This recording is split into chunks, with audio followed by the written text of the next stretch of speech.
Boa noite, povo de Deus.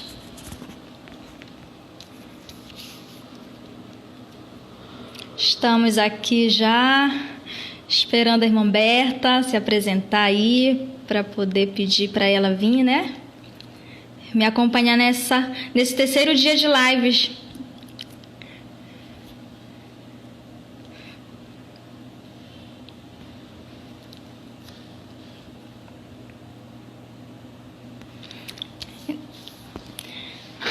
O povo tá chegando, a irmã Berta já se encontra aí no nosso chat, comentando, todo mundo tá ansioso, né? Então eu já vou chamar aqui a irmã Berta.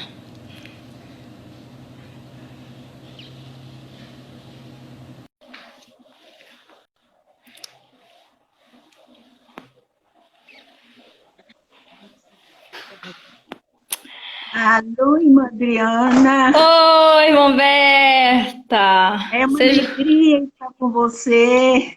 Alegria é minha, alegria é de Alô, todos nós. Deus todo que está aí unido a nós.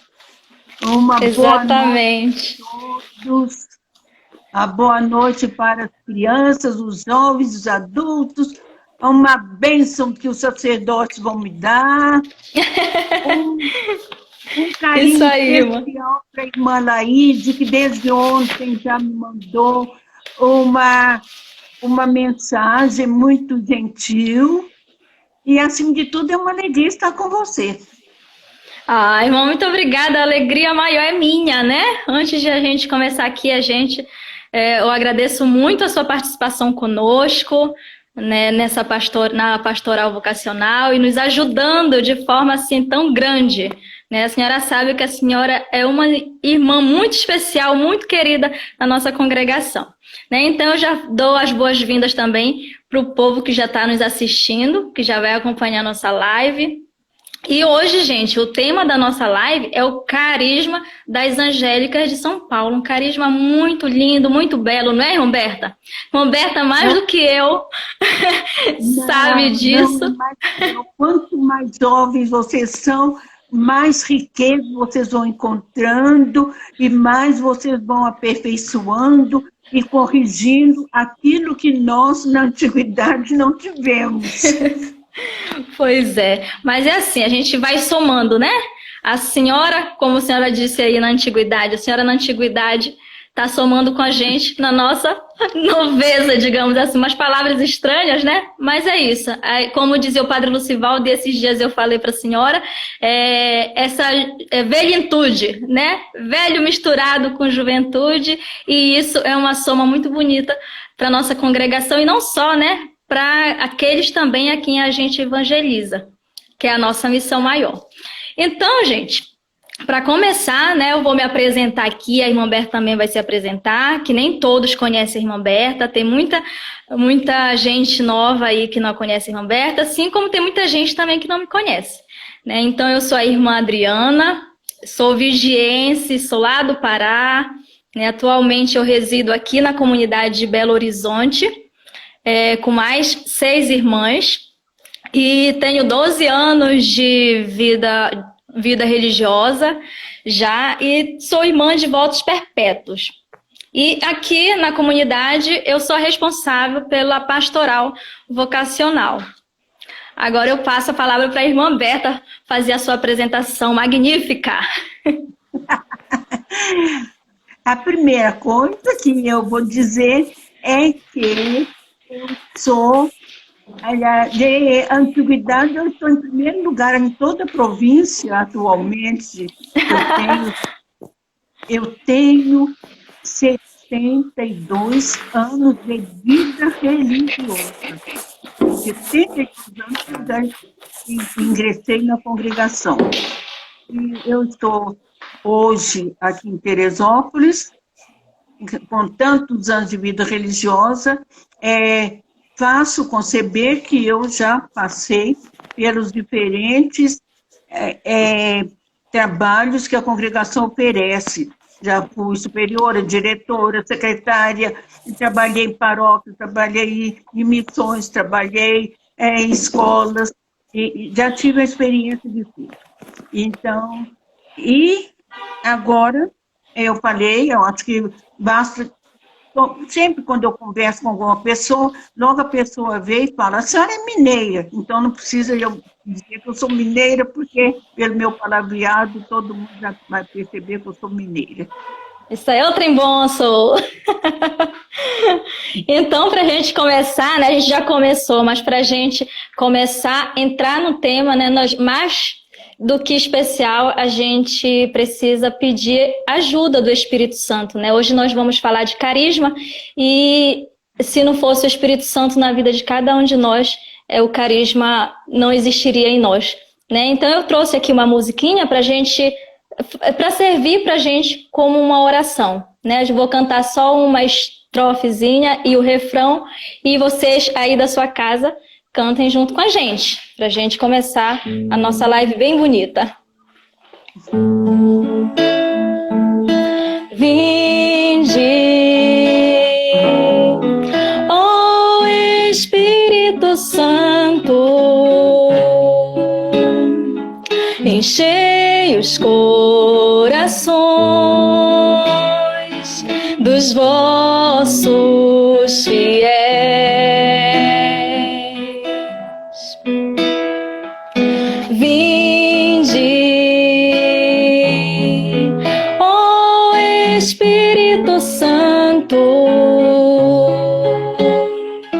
Enchei os corações dos vossos fiéis.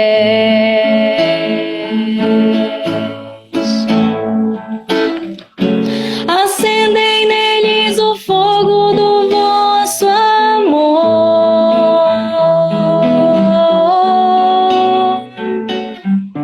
Enviai o vosso Espírito e tudo será criado e renovareis a face da terra. Acendei neles o fogo do vosso amor.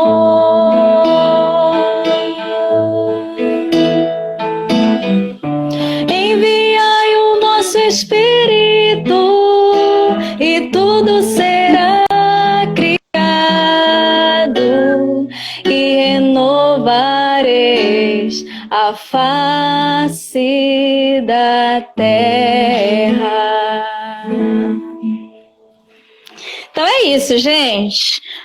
Pedimos Vamos pedir também a nossa mãe que esteja aqui do nosso lado, no nosso caminhar, que ela tome conta aqui do nosso palavreado e da escuta de cada uma. Ela que é nossa mãe. Ave Maria, cheia de graça, o Senhor é convosco. Bendita sois vós entre as mulheres, bendito é o fruto do ventre, Jesus. Santa Maria, Mãe de Deus, rogai por nós, pecadores, agora e na hora.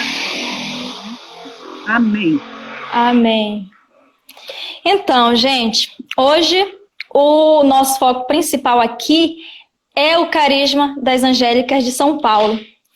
Mas antes, a gente precisa especificar, antes desse caminho, a gente precisa ter uma clareza maior sobre o que é o carisma de modo geral, né? E o carisma, a palavrinha carisma, ela vem do grego, charis, que significa graça, que significa um dom gratuito a nós de Deus, né? Uma graça divina mesmo.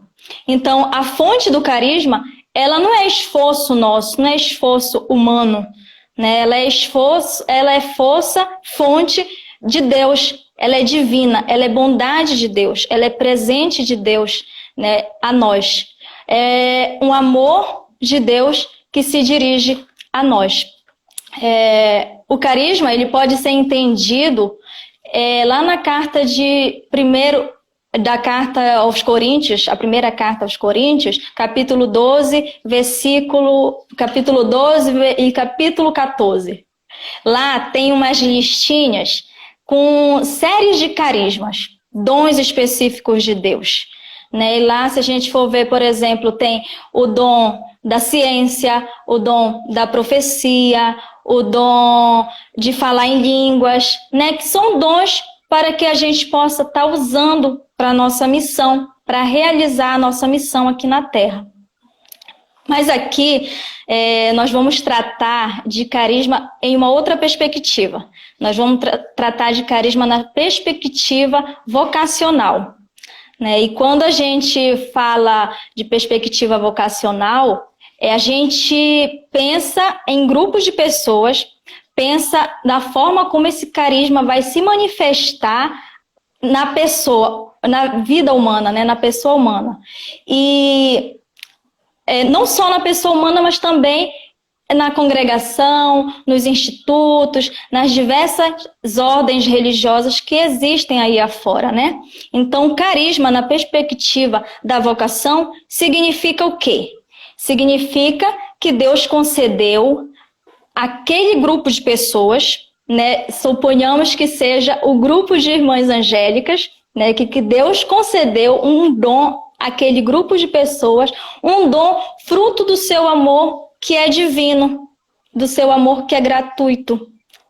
E esse carisma, quando é compartilhado entre essas pessoas, entre esse grupo, ele é algo tão marcante que ele acaba se tornando identidade daquele grupo, né? É uma identidade que passa a ser.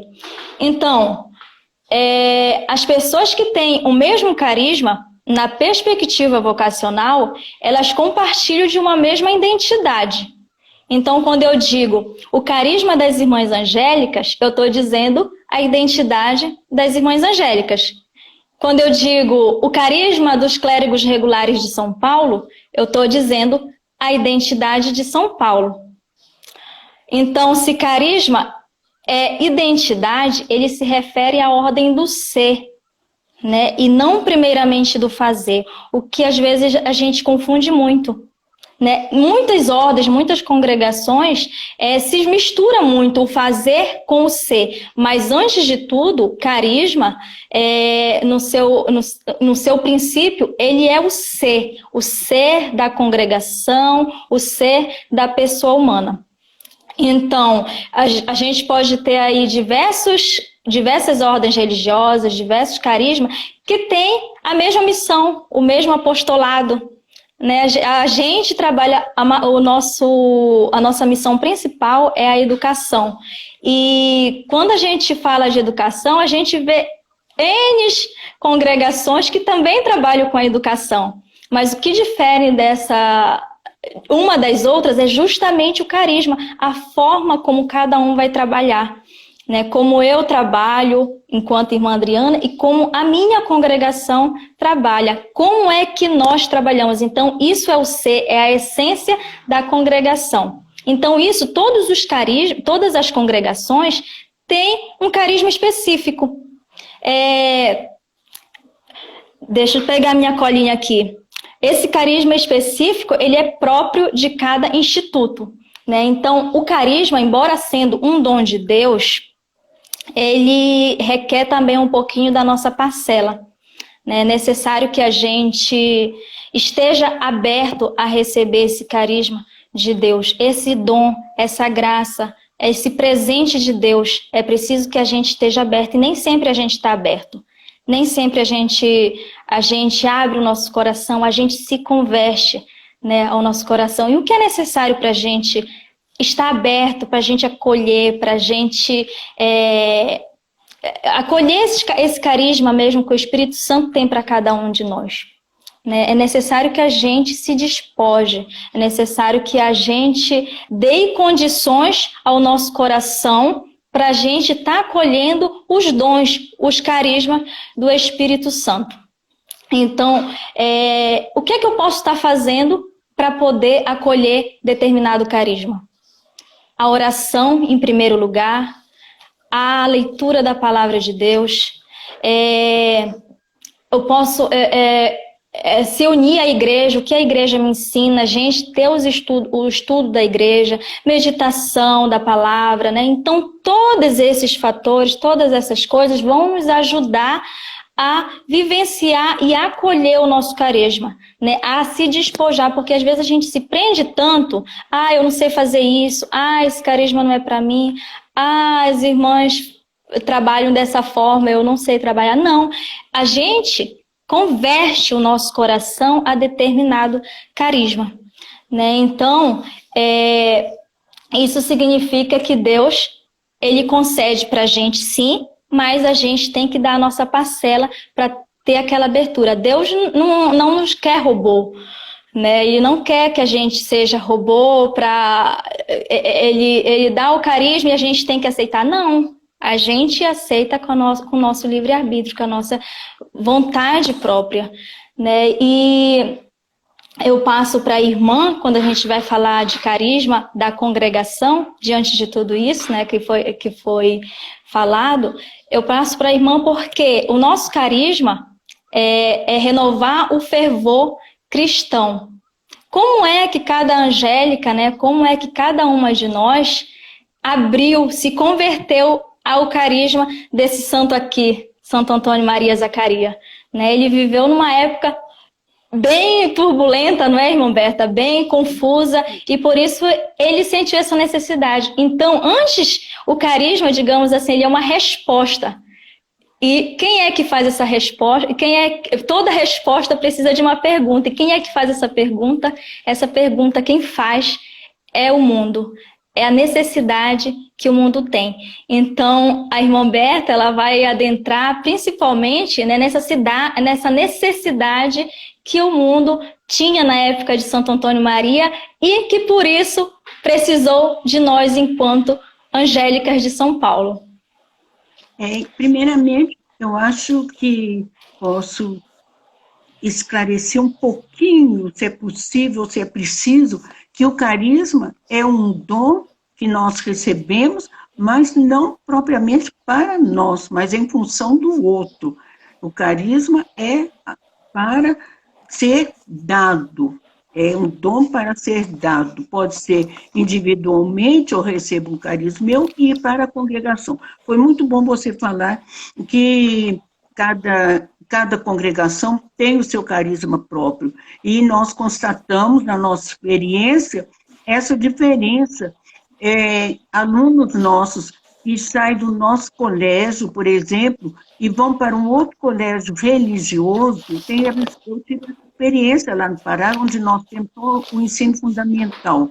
Crianças que completam o ensino fundamental vão para outro colégio religioso, mas e voltam estranhando a diferença que existe entre aquelas irmãs e as angélicas. São todas duas religiosas, são dedicados ao colégio, mas os carismas têm aquela nuance diferente de cada uma. Isso é que faz a diferença. Quantas congregações religiosas existem?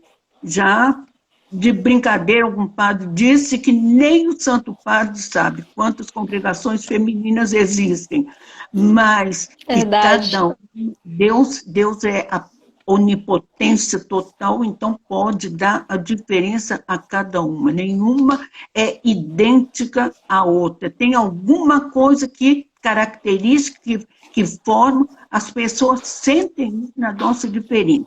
Agora, entramos aqui nas angélicas, como começou. A irmã disse muito bem que o carisma vai responder a uma necessidade. Quando há uma necessidade, aparece aquele carisma que vai corresponder. Como foi para as angélicas? Qual necessidade que existia? Vamos ver como era o mundo naquela época. Se o carisma corresponde a uma necessidade, vamos ver qual era a necessidade na época de Santo Antônio Maria. Vamos nos limitar a esboçar a situação político-religiosa apenas ali na Lombardia, norte da Itália, que é a terra onde nasceu nosso santo fundador. É um contínuo campo de batalha ali na Lombardia. É cobiçado pela França, pela Espanha, pela Alemanha, guerras contínuas que destroçam, e além dessas guerras de países que ambicionam aquelas terras, além desses, ainda também tem as guerras fratricidas. Uma hora é com o Veneza que ambiciona, outra hora são os Esforza, e a situação é muito séria assim. Não, se nós estreitarmos mais ainda e formos falar de Cremona, que é onde Santo Antônio Maria nasceu, na Lombardia, bem pertinho de Milão. Cremona sofreu tremendamente. Quando Santo Antônio Maria nasceu, Cremona não sabe nem se estava com a Espanha ou se estava com a França, porque mudava tanto. E cada país destroçava, exauria toda a riqueza, toda a potência que a cidade poderia oferecer. E a Cremona é reduzida a uma situação de miséria, de extrema pobreza, pobreza moral e pobreza material. Isso com relação à situação política e com relação à religião, com relação à igreja.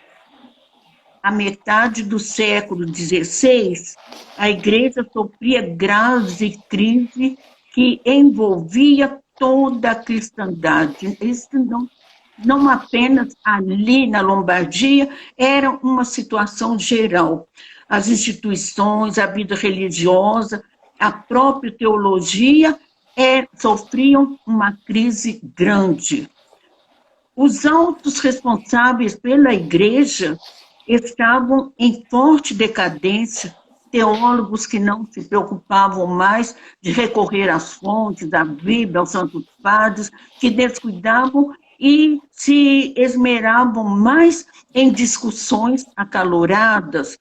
Nós vemos essa época, então, até alguns padres que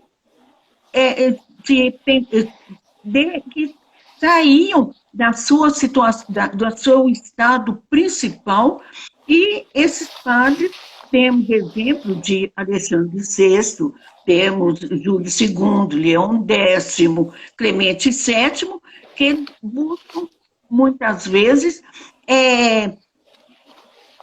de enriquecerem a sua autoridade, firmarem a sua autoridade, e vão buscar ajuda junto dos reis. Os reis oferecem essa ajuda, mas é uma ajuda que custa caro, porque tem o troco. Qual é o troco? Os pontífices facultam aos reis de indicarem as próprias autoridades religiosas. Então, próprios bispos que são indicados por reis. E aí nós vamos encontrar bispos que, em lugar de usarem o báculo, usam espadas. Bispos que nem aparecem nas suas dioceses, bispos que chegam a cunhar moedas, que chegam a chefiar guerras, que empunham armas, que nunca aparecem na sua diocese, que usam da diocese apenas para usufruir das riquezas, dos bens daquela diocese, vão buscar os proventos na diocese. E eu tenho um exemplo aqui que eu posso dar, um bispo barnabita, que quando Santo Alexandre de Saúde, quando ele assumiu a sua diocese, há mais de 100 anos que os bispos não apareciam naquela diocese. Então, que absurdo a imoralidade, a decadência, a ignorância. Padres que ignoravam, às vezes, até o latim, até a administração dos sacramentos. Era triste isso aqui. Não é, então, de se espantar que nessa ocasião surjam divisões sérias, na ocasião de Lutero, Zwinglio, Calvino, aparece nessa ocasião de dificuldades assim. Essa situação clamorosa pede socorro. Aí vem a necessidade. E Santo Antônio Maria vê essa situação. Santo Antônio Maria sente isso na carne. Ele que de médico vê a necessidade mais espiritual e troca a medicina, na qual ele era muito solicitado, ele foi graduado com muito êxito, diz que o quadro de Santo Antônio Maria ainda está, o quadro de honra ainda existe na Universidade de Pavia, ainda está lá, entre os grandes que passaram por ali. E ele, então, não está dando conta da medicina, mas, pelo contrário, ele viu bem maior o sacerdócio, a salvação das almas. Se faz padre, e daí ele vê sozinho, não pode fazer nada, e começa, então, a pensar e suscita as situações, surgem, então, os auxiliares para ele, vão aparecer, então, mulheres, grupos, que ele acolhe, que ele orienta, que ele dirige, e vão surgir as angélicas que vão trabalhar com Santo Antônio Maria. Encontra em Milão, o grupo já formado da Eterna Sabedoria, seleciona aquele grupo que vai melhor condizer com seu modo de agir, e ele, então, organiza, e daí vão surgir as duas grandes congregações. É interessante ver como que surgiram as mulheres, os homens leigos que vão ajudar. Nós podemos ver mais um pouquinho adiante, que as situações, às vezes, em que as angélicas vão atuar, são situações chocantes de pessoas pervertidas e más, que precisavam de ter ajuda de leigos, de mulheres viúvas, ou até mesmo casadas, que ajudavam e supriam momentos em que aquelas jovens virgens não davam conta de ajudarem ali. Então, essas duas congregações surgem nessa situação de carência afetiva, carência moral, carência religiosa, e aparece, então, esse carisma. É interessante notar aqui a Congregação das Angélicas de São Paulo, é a primeira congregação na história da Igreja de religiosas voltadas para a vida ativa, para as missões. E as irmãs saem pela primeira vez, são apresentadas como missionárias e fazem o trabalho grande, imenso, reformam mosteiros em decadência, reformam sociedades mesmo. E os padres, naturalmente, andam juntos aqui como uma só família. Então, suprem, as irmãs fazem o trabalho de orientação, de ajuda, de oração, e passam depois para os padres, que vão com a sua pregação, com os sacramentos, com a penitência. Foi uma muito grande que os padres barnabitas conseguiram no início do século XVI, na primeira metade do século XVI. A Congregação das Angélicas, portanto, recebeu esse carisma inicial de trabalhar diretamente com o povo, nas missões, no trabalho fora de mosteiros. Era uma coisa inédita, uma coisa que nunca tinha acontecido. Foi escândalo, né, irmã? Era até escândalo, né, naquela época. Era escândalo. A gente surgiu de forma escandalosa. Olha que coisa interessante. Os Barnabitas foram aprovados pelo Papa Clemente VII, em 1533. Na mesma época, foi apresentado o pedido para aprovação das angélicas. O Papa demorou muito, com muita prudência, como eu vou aprovar uma coisa inédita, uma coisa que quase que é um escândalo, mulher trabalhando na rua, assim, desse jeito. Como assim? Ele protelou muito para a aprovação das angélicas, e protelou tanto que acabou que ele morreu e não aprovou.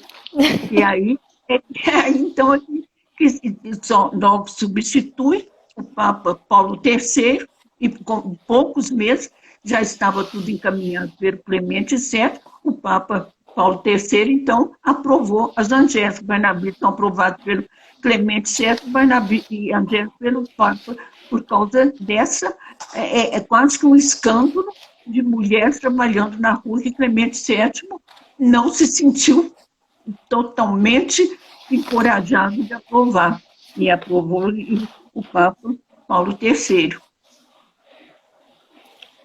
O que a gente pode falar mais aqui de angélicas nesse momento? A gente pode falar também um pouquinho da nossa clausura, né, irmã? Da clausura. Então, vamos ver. A gente sempre diz que a gente experimentou tudo, né? A gente experimentou morte, experimentou clausura, experimentou vida em missão. Eu não conheço outra congregação que passou por 5 coisas. Vamos antecipar, que eu ia falar isso depois. Então, primeiramente, nós nascemos como missionários na vida pública. Isso. Depois, isso aí era um verdadeiro escândalo. Aí, então, antecipando que você ia falar de clausura, nós fomos impelidas a entrar na clausura. Clausura fechada. Passamos quase 300 anos na clausura. Depois da clausura, surge Napoleão Bonaparte, que confina todas as congregações em um único estabelecimento enorme, um quartel. As religiosas são todas obrigadas, diferentes congregações, a morarem nesse ambiente, todas juntas, proibidas de aceitar novas vocações. E aí vão desaparecendo, as irmãs vão morrendo. A última angélica morre em 1846. Então, a terceira fase da nossa vida, morte. Já tivemos missões, clausura, morte. Ficamos mortas 33 anos. Depois da morte, precisava as irmãs precisavam aparecer novamente, porque estavam se tratando da canonização de Santo Antônio Maria. Seria uma coisa inglória, um santo não ter conseguido nem manter a sua congregação viva, né? Não ia pegar bem. E então se cogitou de ressuscitar as angélicas, de fazer as angélicas voltarem. E nós tivemos, então, a volta, o ressurgimento. Uma das nossas madres gerais, já falecida, ela disse que Deus quis e requis as angélicas. Nós voltamos, 4ª fase, mas voltamos ainda como clausura. Do jeito que tinha morrido, ressuscitamos, ainda como clausura. Depois, necessidade também, o carisma original ressurge. Necessidades agora, já estamos no pós-guerra, Primeira Guerra, muita orfandade, miséria, necessidades. O Papa estimula as congregações em clausura a saírem para ajudar as jovens e as crianças necessitadas de uma educação, de uma formação religiosa, muitos órfãos que precisavam. E as angélicas, recordando que não foram fundadas para a vida claustral, mas foram fundadas para a vida ativa missionária. Trabalho ativamente, eu imagino o que não foi o trabalho de quase 300 anos de vida na clausura, agora voltar à vida ativa. Mas tivemos uma irmã bem valiosa e corajosa, que ela enfrentou a situação e conseguiu fazer as angélicas retomarem a vida como tinha sido fundadas, voltar à vida como nós hoje vivemos, a vida assim missionária, né? Essa irmã hoje é venerável, está o processo de canonização.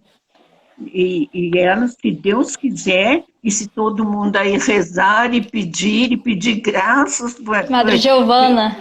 Madre Giovana Bracaval, é belga, e se pedir, nos ajudar, e conseguindo graças, mandem para Roma, ou mandem para nós encaminhamos para Roma, e vamos fazer uma força para a canonização da Madre Angélica Giovana Bracaval, que nos fez retornar à vida ativa, tal qual Santo Antônio Maria tinha fundado.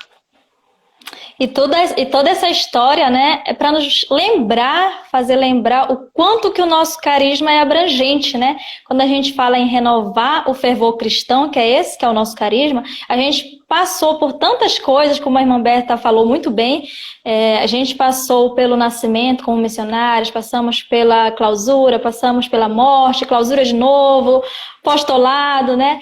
E para lembrar o quanto que o nosso carisma ele é dinâmico, né? Um carisma muito dinâmico. Hoje nós estamos em determinados campos de apostolado. Amanhã, futuramente, nós não sabemos. Deus pode precisar de nós em um outro apostolado. E isso, o nosso carisma se encaixa muito bem, né, irmã Berta? Se encaixa muito bem, porque onde houver um cristão que precisa ser renovado espiritualmente, a gente pode agir. Pode ser no hospital, pode ser nas prisões, pode ser em grupos de pessoas que estão se recuperando para as drogas, pode ser trabalho com mulheres, né, que hoje em dia tem tantas congregações trabalhando aí, mulheres que estão à margem da sociedade, né? Então, assim, o nosso carisma, renovar o fervor cristão, é um carisma muito abrangente. E quando é cristão, porque mesmo que seja cristão apenas de nome, que foi batizado, e que eu talvez nem saiba, basta que seja cristão, especificamente nosso, é isso. É renovar, reavivar, quase que entusiasmar, fazer as pessoas se aproximarem mais. Onde há decadência cristã, nós somos chamados e nós podemos atuar. Diferentes trabalhos, diferentes situações. Temos irmãs que já trabalharam em muitos campos mesmo de trabalho. Temos irmãs pelo mundo afora, nós temos, né, irmãs na África, né, isso. Em vários lugares que trabalham em diferentes campos. E assim para nós, é um apostolado amplo, apostolado muito grande, que pode satisfazer a essa juventude toda que está aí nos ouvindo. Assistindo. Podem muitos lugares para trabalhar. Quem gosta de colégio, quem gosta de paróquia, quem gosta de missões. Irmã Berta, antes de a gente entrar, a gente tem... A nossa live já está quase terminando, né? Digamos assim, porque passa muito rápido, a gente acha que vai demorar, mas antes tem umas perguntinhas aqui, perguntaram bem no início o nosso nome, o significado do nosso nome. Nosso nome é muito sugestivo, né? Angélicas. A senhora explica pra gente, irmã Berta, o nosso nome para esse povo que sempre pergunta sobre esse nome maravilhoso que nós temos? É ótimo. Olha, primeiro eu vou contar uma história. História não, um fato acontecido. Eu estava em Belém quando estava ocorrendo o Concílio Vaticano II. Na primeira sessão do Concílio Vaticano II, se tratou muito de pobreza, e foi a ocasião que nós nos despojamos do nosso anel de ouro e oferecemos à Santa Sé, e hoje o nosso anel custa R$ 1, né? É, Mas bem simplesinho. foi quando nós despojamos de muita coisa. Mas o nosso nome é Angélica. E o bispo, de onde eu estava, reuniu as irmãs todas, ele era nosso amigo das Angélicas, reuniu todas as irmãs ali da diocese mesmo, para contar como tinha sido essa sessão do Concílio Vaticano II, que falava tanto de pobreza. E esse bispo, ele não viu que eu estava lá na plateia. Então ele falou de riqueza, de poses, e falou assim, imagine que tem congregação em que elas se chamam angélicas, achando isso uma grandiosidade, uma riqueza, né? Eu não protestei ali, que ficava feio, mas no dia seguinte eu fui à sala desse bispo e falei com ele. Falei, olha, o senhor me desculpe, o senhor não sabe o significado do nosso nome. Nós nos chamamos angélicas, não porque nós queremos ser anjos, que estamos longe disso, mas nós queremos ter como modelos para a nossa vida os anjos. E os anjos estão sempre na presença de Deus e a serviço dos homens. E é o nosso meio de vida é exatamente isso. Nós temos uma vida grande espiritual, uma vida de oração, uma vida de contemplação, uma serviço, vida... né? Serviço como os anjos. Muito grande mesmo que nós temos, mas, ao mesmo tempo, temos uma atividade muito grande. Nós estamos com Deus, estamos com os homens, procurando imitar os anjos. Então, o nosso nome, Angélica, é assim. Foi um nome interessante, porque logo no início da fundação, Santo Antônio Maria, e aqui eu tiro o chapéu, nesse caso o véu, para Santo Antônio Maria, que já no século XVI, como valorizava as mulheres. Ele reuniu todas as irmãs para a escolha do nome. E outra vez, elogie Santo Antônio Maria, que acolheu o nome da última das irmãs que estava ali, jovenzinha, 16 anos, que ainda nem era professa, ainda não tinha feito os votos, era uma simples noviça. E ela falou isso. Eu acho, a minha opinião, que nós sejamos chamadas angélicas para termos os anjos como modelos de vida para nós. Estamos sempre à presença de Deus a serviço dos homens. Isso aí. Que lindo, irmã. Que lindo, lindo. Então, para a gente dar continuidade aqui, a gente precisa falar um pouco da nossa atualidade, né? O nosso apostolado atual. Depois que a gente saiu da clausura, como a irmã Berta bem falou, a gente assumiu escolas maternais, paróquias, né? E com isso a gente foi se expandindo, né? A gente foi sendo bastante requeridas. Se expandimos e o primeiro dos países a gente sair da Itália, porque nós somos fundação italiana, né? O primeiro país foi justamente o Brasil, né? Foi o primeiro de todos os países. Hoje em dia, como a gente bem diz, a gente está em todos os continentes, não é, irmã Berta? A gente está na Bélgica, Portugal, a gente está no Chile, Kosovo, Filipinas. E no Brasil, nós temos uma província. Nessa província, nós estamos em diversas terras aí dos estados, né? Mas também estamos em Portugal e Chile, que faz parte da nossa província atualmente, da província brasileira. Então, para explanar um pouquinho aqui sobre as nossas comunidades, nós temos 11 comunidades no território brasileiro, né, que nós fazemos essa missão juntamente com o nosso carisma. A primeira delas é ali em Ipanema, quando a gente chegou em 1922. Lá nós temos um colégio. Depois nós temos Teresópolis, no Rio de Janeiro também, em 1927. É um colégio também, é uma comunidade, né, que trabalha com colégio. Nós temos a comunidade de Belém, que foi a terceira fundação nossa aqui no Brasil, e a quarta fundação foi aqui no colégio onde eu estou, o Colégio de Belo Horizonte. Então, as nossas primeiras fundações aqui no Brasil foram colégio, foi a educação.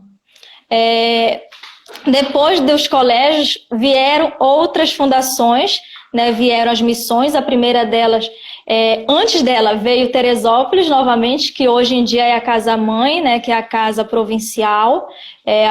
A nossa primeira casa mãe aqui no Brasil era Ipanema, mas hoje passou a ser Teresópolis. Nós temos uma casa provincial separada da comunidade do colégio, que é uma outra, né? Uma outra comunidade. Então, em Teresópolis, nós temos 3 comunidades: a comunidade do noviciado, a comunidade provincial e a comunidade do colégio. Depois, a nossa primeira missão foi Caseiros. Lá em 1966, nós chegamos lá no sul, nas terras do Gaúcha, né, irmã Berta? Lá foi a nossa primeira missão paroquial. E a nossa sétima fundação... Isso aí, gente, eu estou falando das fundações que nós hoje temos, né? Hoje nós temos 11 fundações, mas nós tivemos outras fundações que chegou um tempo e que a gente precisou fechar. Né, nós passamos por Brasília, passamos por Rondon do Pará, são as que eu me lembro agora. Né, mas para dar continuidade... São Francisco, isso. Para dar continuidade aqui, porque depois eu vou passar a palavra para a irmã Beta rapidinho, para continuar aqui na nossa lista, nós temos Novo Hamburgo, Rio Grande do Sul também, foi depois de Santa Luzia, né, a fundação. São Paulo, estado de São Paulo. Lá também é missão paroquial e temos uma creche, né? E as nossas missões mais novas, que também é missão paroquial, são as missões de Fortaleza e a missão de Janaúba. Foram fundadas em 2016 as duas. Então, esse é um pouquinho assim da lista de comunidades que hoje, onde nós estamos. Né? Eu passo para a irmã Berta, antes de passar para a irmã Berta, só para explicar um pouquinho o que é que a gente faz nessas missões paroquiais. Né? A gente faz diversos trabalhos, muitos trabalhos, digamos assim, né? Para expandir também o nosso carisma, levar o nosso carisma. A gente, na missão paroquial, a gente é diretor espiritual, a gente é sacristã, a gente visita os doentes, ministra palestras, faz celebrações da palavra, exéquias, e tantas outras coisas. Para o que precisar da gente, a gente está ali. Então, esses são um pouco das atividades que a gente faz nessas missões paroquiais. Então, nós temos o colégio e temos as missões paroquiais, temos creches. E, gente, no colégio, quando a gente trabalha no colégio, acho que a gente só trabalha no colégio. Né? E não é bem assim. Aqui mesmo em BH, nós trabalhamos no colégio, mas também tem uma irmã que é responsável pela catequese da paróquia, tem irmãs que são responsáveis por um grupo de recuperação de dependentes químicos. Nós também damos assistência a uma comunidade no morro, levamos a comunhão semanalmente para os nossos vizinhos, que aqui a maioria tem casas de idosos aqui ao nosso redor, então a gente leva semanalmente. Então, assim, o nosso trabalho não se limita só no colégio, quando a nossa comunidade se faz em colégio. Nós temos outros trabalhos, como bem Santo Antônio Maria nos fundou, a gente foi fundada para estar no meio do povo, né? Para fazer apostolado, para fazer missão. Então, a gente não é irmã de clausura, e não menosprezando as irmãs de clausura, não. A gente passou por isso e foi um tempo muito lindo, porque desse tempo de clausura em que nós vivemos, nós tivemos tantas irmãs, né, que são consideradas santas por nós que conhecemos a história, um pouco delas, né, que passaram.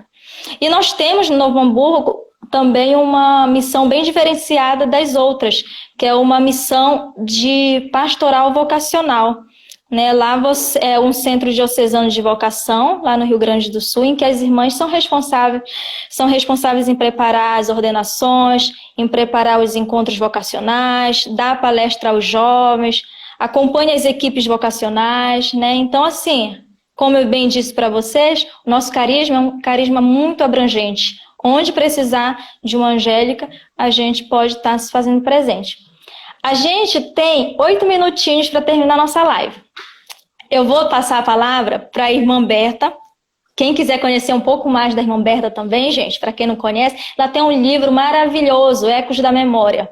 Foi lançado ano passado. Lindo, maravilhoso. Mas eu vou passar a palavrinha para ela falar brevemente para a gente sobre Santa Luzia. Ela também é fundadora. Foi fundadora da nossa comunidade Santa Luzia, dessa missão belíssima que as irmãs fazem lá. E ela foi até pároca, irmã? É pároca que fala? Eu não sei como é que fala. Vigária, pároca, não sei. Fale um pouquinho pra gente. É a ocasião que eu fiquei sozinho, sem padre, responsável por uma comunidade que tinha a sede paroquial e mais quase 90 comunidades espalhadas pela mata floresta marrom. E eu me apelidei naquela época, eu era vigarista, porque eu tomei o lugar de vigário. Mas então, Santa Luzia realmente foi a minha menina dos olhos. Não tínhamos ainda assim, uma comunidade aqui eminentemente missionária. E essa foi realmente, quando nós fomos para lá, em 1980, ainda era uma situação primária. Não tinha nenhum meio. Hoje tem meios de comunicação, hoje tem até bancos lá na sede, mas quando eu fui, eram valas abertas, eram morcegos, eram cobras de boias que se punham no teto das casas para guardar de morcegos ou qualquer outra coisa invadirem a casa. Então, era muito assim. E eu vivi ali durante muito tempo e durante um período assim vasto mesmo. Às vezes, para chegar a uma comunidade, atravessávamos durante o dia inteiro debaixo da mata amazônica e mata fechada, que nem se olhando para cima nem via o sol, se era durante o dia, nada, totalmente, e a cavalo durante o dia inteiro. Eu andei ali cavalo, de barco, tive experiências grandes mesmo, de um primitivismo de vida nas comunidades antigas, nas comunidades mais distantes. Hoje já estão bem melhorados, inclusive que a paróquia foi dividida, subdividida, então não tem 90 e tantas mais comunidades. Uma vez eu fui a uma comunidade em que eu batizei, eu batizei 90 crianças ali. E outra vez, para se fazer uma ideia da distância que era, estava o padre celebrando a missa e eu sempre acompanhava o padre, porque fazíamos a preparação para as pessoas confessarem, para as pessoas participarem da missa, para as pessoas batizarem. Era a ajudante do padre. E o padre estava celebrando, chegou uma família, uma senhora com o esposo e a criancinha que vinham trazer para batizar. Tinham andado através da mata, a noite inteirinha chegaram lá com a criança pequenina, novinha, estava já em últimos momentos de vida, não aguentou toda essa caminhada, essa viagem, que aliás ela não caminhou, mas não aguentou, e essa criança morreu ali. Eu corri com a criança na salinha vizinha, que eu não posso dizer nem que era sacristia, na salinha vizinha, batizei a criança ali e depois colocamos a criança diante do altar, quando o padre estava celebrando a missa, acabando de celebrar, foi uma das, assim, dos batizados que me marcou muito, dessa criança que morreu no meio do caminho. Eu tive licença, é uma licença muito especial, que foi dada pelo Papa, hoje eu não sei como é mais, mas nesse tempo não se podia uma licença especial de fazer casamentos. Casamentos não era assim como batizado, que o bispo mesmo dava a licença para o batizado, mas o casamento foi licença especial que me foi conferida pelo Papa, foi uma grande honra para mim, uma grande graça que eu recebi, né, nesse tempo. Tá vendo? Que mulher linda que nós temos na nossa congregação. Nossa, muito obrigada por tudo que a senhora fez e continua a fazer por nós. Que a senhora fez e continua a fazer por nós, viu? Muito obrigada. Quem quiser conhecer mais histórias da irmã Berta, gente, adquira o livro dela. Fale aí do seu livro, irmã. Querida, esse livro, eu não tenho comigo mais esse livro. Talvez aqui na paróquia de Teresópolis, tenha sobrado algumzinho lá. Tá vendo, gente? O sucesso foi tão grande que acabou. Eu achei que foi esgotada. Foi tão grande que acabou. Gente, irmã, tanta gente que tá aqui, ó. Eu não pretendi fazer livro, mas acabou virando livro em favor de uma creche que nós estamos construindo aqui, foi dar todos os direitos autorais para essa creche que está sendo fundada aqui na paróquia. Isso aí. E todo mundo aqui tá, ó, tô querendo livro, separa um livro para mim, parabéns, irmã Berta. Nossa, irmã Berta, a senhora é o máximo, viu? Abraços, tanta gente aqui agradecendo a senhora, falando bem da senhora, agradecendo pela live, pelos seus ensinamentos também com relação à nossa congregação, né? Muito obrigada, eu também agradeço a senhora. Nosso tempo está curtinho, a gente deve ter aqui, eu acho que uns 3 minutos ou 2 minutos, então acho que é hora de a gente encerrar, né? Nossa história é muito grande, gente. É uma história grande, um carisma muito bonito, muito lindo, mas que a gente precisa encerrar, né? O tempo da live é 1 hora. E a gente combinou aqui, eu e irmã Berta e eu, de cantarmos o hino do Santo Fundador, já que essas lives que nós fizemos, o primeiro dia com as noviças e a irmã Ana Luísa sobre o Fundador, o dia de ontem com a irmã Tamires e a irmã Ana Paula sobre São Paulo, nossa espiritualidade do nosso Fundador, e hoje sobre o nosso carisma, a nossa história, né, que se deve a Santo Antônio Maria, mas foi tudo em honra a esta solenidade, a festa dele, que é amanhã. Então, a gente, para agradecer ao fundador também, e agradecer a todas as angélicas, né, pela obra, pelas histórias, por tudo que fazem pela congregação, pelo carisma que cada um pessoalmente deu, né, se abriu e se converteu ao carisma da congregação, a gente pede para cantar junto o hino de Santo Antônio Maria, criado por uma angélica, não foi, irmã? Porque tem o hino dos Barnabitas e tem o hino das angélicas. Esse é o nosso. E para nós, né, Adriana, hoje já é solenidade de Santo Antônio Maria. Para nós, Barnabitas angélicas, hoje já é solenidade de Santo Antônio Maria. Dia de jejum! Já começamos, já rezamos a festa de Santo Antônio Maria. Então vamos lá. Vamos agradecer a todas as pessoas. Eu quero agradecer a vocês, irmãs, de terem me colocado assim. Eu já tinha. Parece que hoje foi o meu canto do cisne, né? A última coisa.